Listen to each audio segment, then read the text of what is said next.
today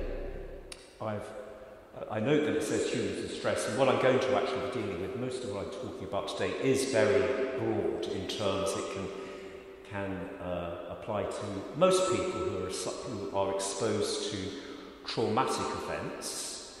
Usually we have responses to one-off traumatic events. I think the issue becomes, for people like the Gardaí, paramedics, emergency medicine, is repeated exposure to traumatic events and the toll that can take on people. And I think COVID has demonstrated that, the sheer toll.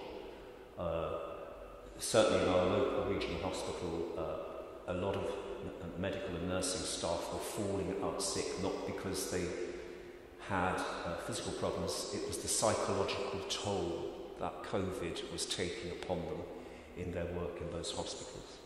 So, hopefully this will work.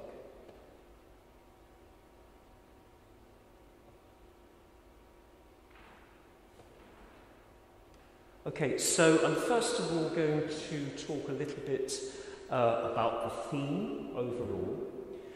Most of what I'm obviously going to say relates to non-fatal drowning experiences. So people who unfortunately die from a drowning event do not suffer any of these things, that goes without saying. However, people involved, and you don't actually have to witness the event to be stressed and traumatised by a drowning event. So it's people who are involved, their experiences in relation to that near suffocation by water can be left feeling very anxious afterwards. They can experience guilt, intrusive thinking and thoughts, and or panic attacks as a consequence of what they have been involved with and what they have witnessed. When those, as I'll indicate later, when those responses become persistent, that's when you're entering into the clinical area of a diagnosis of what is now commonly called post-traumatic stress disorder. But I'm going to go into a little bit of history prior to when we came up with the concept of PTSD, which was largely in the late 1980s, early 1990s.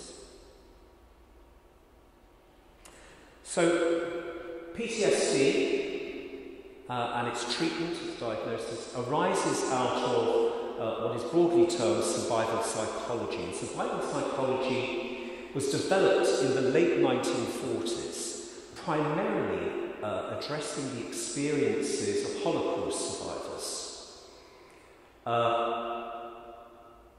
One of the complexities and tragedies of the Holocaust is that it wasn't just individuals that were killed and tortured in a range of settings, not just in the big camp names that we know, but in many, many other places and many, many other venues, was the destruction of families.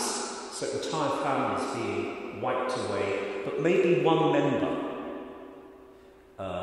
remaining alive. A classic example, that member remaining of the compromises they had to deal with in order to survive. And a classic example of that was in the film Sophie's Choice, where Sophie, the main character played by Meryl Streep, arrives at the disembarkation point of the camp, and the SS officer, usually a doctor, making the selections by the way, usually a medical practitioner,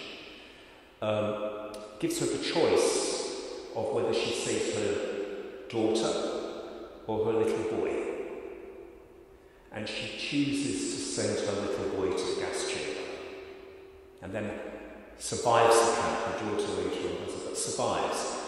And Sophie's Choice, if you want to watch a film, which is extremely well acted of course, but also the impact of trauma and how it insidiously destroys someone's life, Sophie's Choice is a very good drama to watch in relation to that, the compromises that we are forced sometimes to make in relation to survival. And that's where survival psychology developed, trying to support people who carried these traumas and this sense of guilt that they survived when their partner, their child did not. In terms of traumatic life-threatening events, as I've indicated, various people can be affected by this. Firstly, the person directly experiencing the event. So somebody who has had, for example, a near drowning experience and they've survived it, they can be very traumatised. But secondly, other people in the vicinity who may have either been directly involved in trying to rescue that person, and they may have failed or they may have succeeded. Either way, they can be still traumatised by that event. Or people who were standing by and just witnessed the event. And sometimes we forget about the people standing by, the people around an event like a drowning incident, that they can be deeply impacted by that. And then there are people who may not have been present at the event, but in some way they are connected. So this could be family members who hear of the event at home. They could be traumatised by the way, for example, they've been informed about it, or traumatised by the last conversation they had with the person before they left the home, or feeling guilty because they feel in some way they've let down that person. So family members who have not been present, or others who have not been present, can be deeply affected by such an event. This became known, this sort of sense of guilt, became a formal diagnosis in the 1960s called survivor syndrome. But what was increasingly recognised from the 60s into the 70s and early 80s was that this concept of survivor syndrome did not fully capture the complexity of psychological responses that then affected behaviour and affected people's lives in the way that it was being manifested. The focus, for example, was on the guilt piece around survivor syndrome in terms of intervention and dealing with that. But actually it's much more complex than just feeling guilty.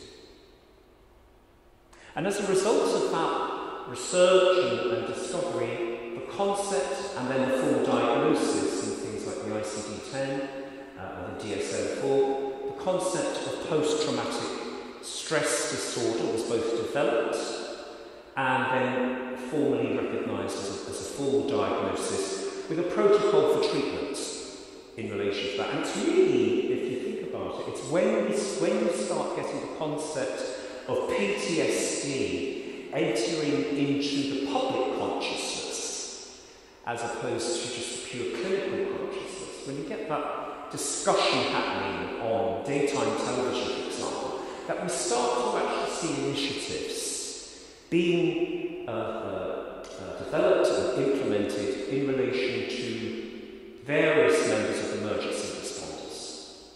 But one area where we're still not good, and we did some research with John around this about 3-4 years ago now, is in relation to communities and the trauma that communities can be affected by in relation to drowning events, particularly in a country like Ireland, a small country where everyone basically knows each other. Everyone is in some way. When I teach my students, for example, and I have to deal with a very difficult issue of early death, we call early death, that is suicide and death by accident. And when I ask students to put their hands up, acknowledging that this is going to be a very difficult lecture to sit through, and I ask students if they put their hands up, how many of them have been affected or know somebody who has taken their own life. You usually see get up to 3/4 of the hands go up. This is a very death within the context of the Irish community is very, very familiar. I think actually as a society broadly we deal well with it. But traumatic death is also a very familiar experience that many people in Ireland have to manage and cope with. And drowning is a community experience as much as anything else. That we're still not really great at supporting communities.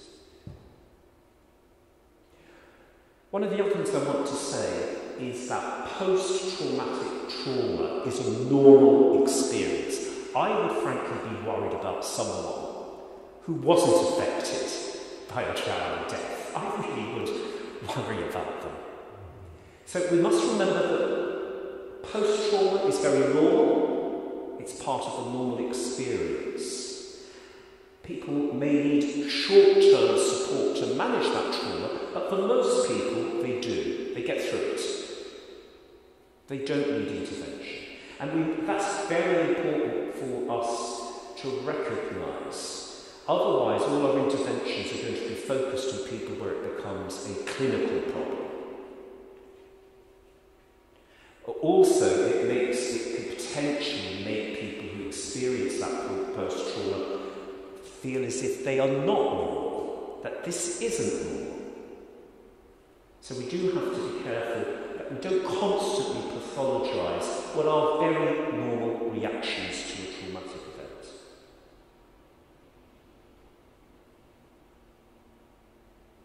Now, one of the things that certainly when I came into this field, compliments of John leading me into an interest in this area, was how stunned I was at the lack of research around drowning. Most of the research seems to focus on the physiological aspects of drowning and managing a drowning event. There is very little out there in terms of the aftermath of drowning. There's even surprisingly little research about onset, what leads up to drowning events, beyond very obvious areas. One of the areas where there has been, when you do research, where you find there has been the most research, and even that research, I don't want to overemphasise that research, there's not a lot of it, but it is there, is focused on children and drowning. Children are by far the largest group to be involved in a fatal drowning incident, or non-fatal and fatal. So, for example, 41% of all drowning incidents that result in the person surviving involve children in Australia. The reason why there's a figure so high is, of course, children love the water, they get into the water. The reason why their survival rate is so high is because there's usually somebody near them to rescue them. Having said that, in terms of fatalities, children fatalities are 7 times more likely to drown than other groups. These are figures from Australia. Very difficult to find figures overall because societies and governments record drowning in different ways. There's no uniform agreed way to record a drowning. So actually getting what you might call really good data, accurate data, when you can do comparatives, it's just very, very difficult. So we have a child that experiences a drowning event, but actually the significant trauma is experienced by the parent. Parents are often left feeling very guilty post a drowning event, even when their child survives and they've been the rescuer. They feel inadequate, they have an existential crisis about their parenting skills. But actually there's an extra burden that they have to bear in terms of that response, that stress response, feeling guilty, etc. And that is, they feel judged by the society around them. They worry about what social services, what their neighbours, etc. think about them in terms of this context. So they get this added burden. And indeed there was one study which found that this wasn't just a perception that parents suffered from. This was a reality. They were judged, they did experience prejudice, their parenting skills were called into question.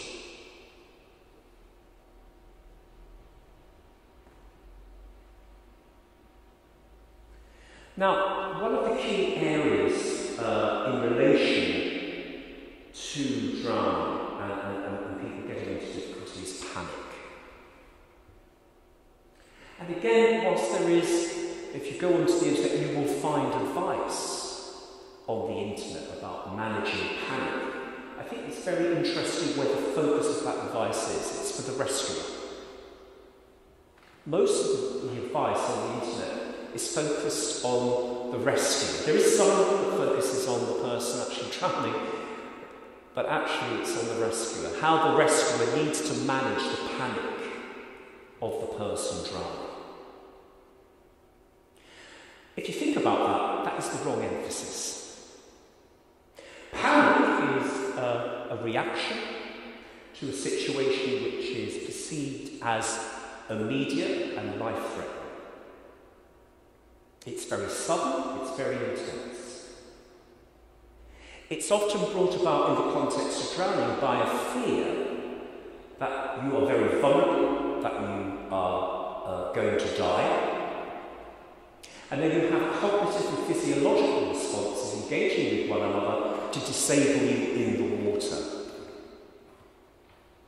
So actually, where the first serious guidance needs to focus on is not for rescuers managing the swimmer who is panicking, but the person who is experiencing the panic attack in the water. The way that you do that, I'm worried about the time here, so I'm not going to go through signs and symptoms, but what I want to do is go through onset and management. The way, first of all, let's think about what induces people to get panicked in the water. Unfamiliarity and disorientation. Where do we mostly learn to swim? We mostly learn to swim in swimming pools. Swimming pools have defined boundaries. We even have depth markers to tell us how deep we're going. I never go beyond 4 feet. Very familiar, feels safe and managed. Most drowning incidents occur in open water. What happens in open water? You have none of the points of reference which we're used to in terms of learning to swim. None of them. So you're disorientated immediately in terms of points of reference when you're out in open water.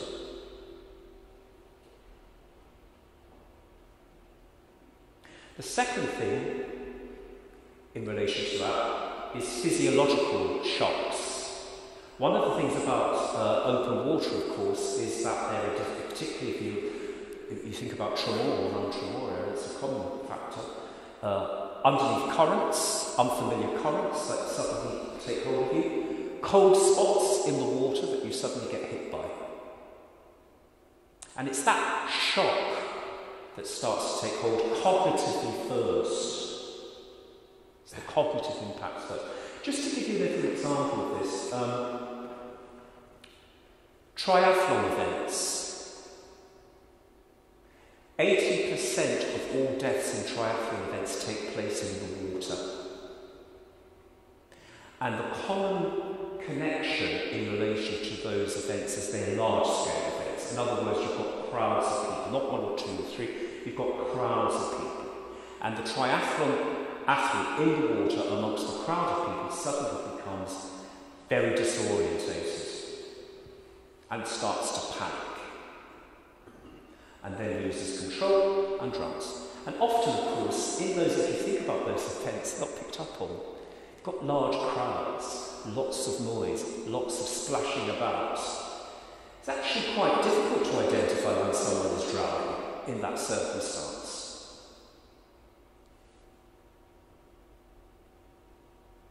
And then we've got the other element in terms of panic and drowning, and that is referred to as an aquatic victim instead of rescuer scenario. That is your rescuer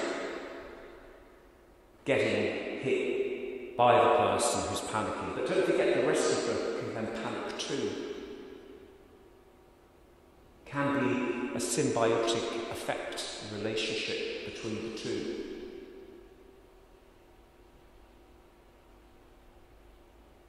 So how do you manage that stress-panic response? Well, the first thing, and it goes back to something John said, is preparation. John talked about his grandfather already having had a training of what to expect in relation to a traumatic event. He got it the hard way through fighting on the front, the Western Front. But nevertheless, it came in very handy when his ship was torpedoed. He could recognise signs and symptoms. So one of the things that one has to do is educate people to recognise when they are panicking. It's the first thing. If you want to save somebody who doesn't want to deliberately drown themselves, is to train them to recognise when they're panicking. Once you do that, when they get into difficulty, they can immediately recognise the cognitive processes that are taking over, which are then affecting them physiologically. So it's really important to pre-train people in terms of swimming, etc. I would argue also we've got to change the way we teach people to swim. We've got to move them out of pools and into open water.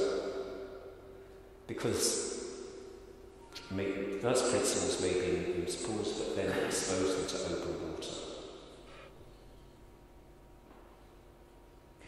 One of the significant things that you then get when you recognise panic is the ability to relax your muscles, and then you float. But it's the cognitive that's the most important first, the hurdle that you have to deal with. Now, in relation to long-term consequences, the memory, if it persists of that trauma and is intense, can lead to difficulties in terms of panic overall. Any sort of intimation of being near water, or the thought of water, or the image of water can make people panic. Again, I won't go through all of this on the slide, you can read that, but the essential thing is for something to move from being a normal trauma response to being a clinical problem is persistence. Persistence of the thoughts and persistence of the behaviours that result in the thoughts. So, for example, every time you see a glass of water, you suddenly get an intense emotional response to it. That sounds strange, but it's about linking into the event and into the memory. Intrusive thoughts, sleeplessness, that sort of thing. If it goes on for more than a month after the event, then you're looking at somebody who's going to probably need some significant help.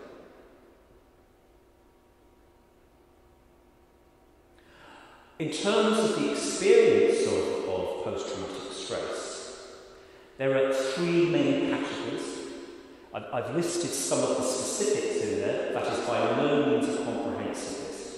But the three main categories are re-experiencing the phenomena, so recurrent reimagining of the event, increased arousal, this could be sleeplessness, hypervigilance, looking up for where water might be, and most significantly in terms of people's eyes, avoidance behaviour. Avoiding any scenario that brings you into close proximity to water. So just think about how that might make life difficult living in Waterford.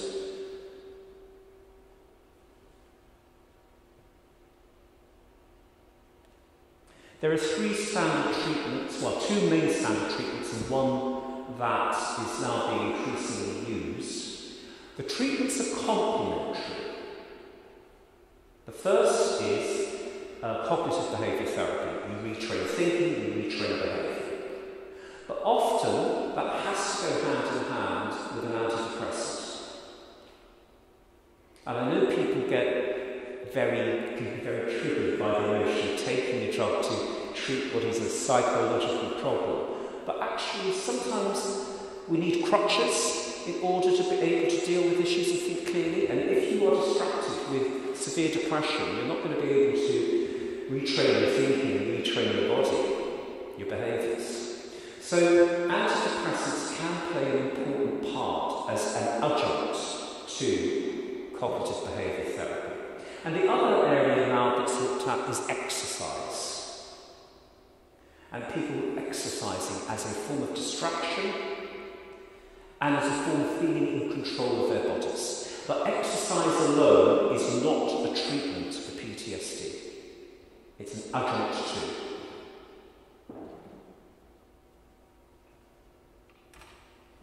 So, in summation, where is research needed? It's needed in terms of survival impact and pre and post drowning. There's not enough research out there around these issues. The research that is there is mostly focused on parents and virtually nothing on communities. I think it could quite well be that our paper was the first that really looked at community impacts. We need to teach panic management so that people are pre-prepared for when they get into the water and can recognise when they're starting to experience a panic attack and then regain control. Remember, you don't want them, once you start panicking, you can't problem solve. So it's a fundamental skill for problem solving when you're in difficulty, to be pre-prepared. Post-traumatic stress is normal, and most people do not get PTSD from a one-off drowning event. Most people don't. It's a normal reaction. About 20% of people in a traumatic event more broadly need some sort of help. It's a very normal response. So, with that, thank you very much.